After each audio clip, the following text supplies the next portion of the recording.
Much sir. ஒரு சில வார்த்தைகள் நீங்கள் யூஐ பற்றி பேசணும் அப்படின்னு நாங்கள் ஆசைப்படுறோம். Please over to you.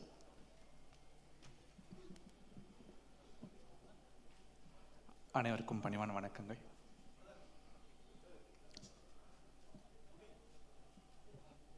Upendra அவர்கள் நம்ம நாட்டில் இருக்கிற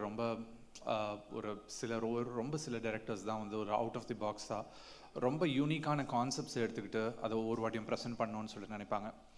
எனக்கு நிறைய வெவ்வேறு மொழிகளோட இருக்கிற படங்கள் தமிழுக்கு கொண்டு வரும்போதோ இல்லை நம்மளோட தமிழில் இருக்கிற யூனிக்கான மூவிஸை வெளியில் கொண்டு போதோ ஒரு பெரிய மகிழ்ச்சி எப்பவுமே இருக்கும். ஏன்னா நம்ம கதைக்கு என்னை பொறுத்த வரைக்கும் மொழி கிடையாது, இசை மாதிரி தான் கதையும்.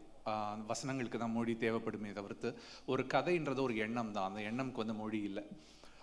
உபேந்திரா அவர்களோட பழைய படங்கள், அவரோட சூப்பர் ஆகட்டும், ஏ ஆகட்டும், இல்லை உபேந்திரா மூவி ஆகட்டும், ஸோ ஒவ்வொரு படமும் அவர் ஒரு யூனிக்கான ஒரு கான்செப்டை எடுத்துக்கிட்டு அந்த கான்செப்டை ரொம்ப டீப்பாக ஒரு ஃபிலாசபர் மாதிரி அவர் இந்த உலகத்தை பார்க்குறாரு. ஸோ அந்த ஒரு கான்செப்ட் எனக்கு ரொம்ப பிடிச்சிருந்துச்சு. எது எடுத்தாலும் எப்படி லவ், ஈகோ அதை மட்டும் எடுத்துகிட்டு டீப்பாக அதை மட்டும் ஒரு படத்தில் அனலைஸ் பண்ணுறாரோ, அதே மாதிரி ஒரு ஃப்யூச்சர் பாலிடிக்ஸ் எடுத்துகிட்டு ஒரு ஐடியல் சொசைட்டி எப்படி இருக்கும்னு எடுத்துக்கிட்டு இன்னொரு படத்தில் கொண்டு வராரு.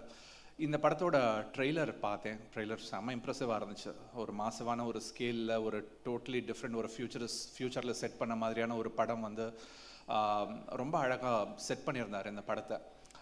அவருக்கும் அவருடைய ஒட்டுமொத்த டீமுக்கும் என்னுடைய வாழ்த்துக்கள் நான் சொல்லிக்கிறேன். இது மாதிரி நிறைய படங்கள் வரணும். தொடர்ந்து நிறைய படங்கள் வித்தியாசமான கதைக்களங்கள் தான் நமக்கு இன்றைக்கி தேவைப்படுது. இன்றைக்கி திரையரங்குக்குள்ளே எல்லாரையும் கொண்டு வர்றதுக்கு நல்ல கதை அம்சமும் நல்ல கதைக்களமும் இது வரைக்கும் நம்ம பார்க்காத ஒரு உலகத்தை கொண்டு நம்ம கண் முன்னாடி நிறுத்துறதும் தான் நமக்கு எல்லாருக்குமே தேவைப்படுது.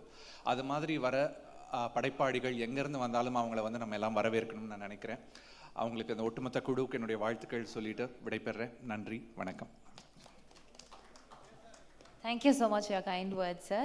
அடுத்தபடியாக we have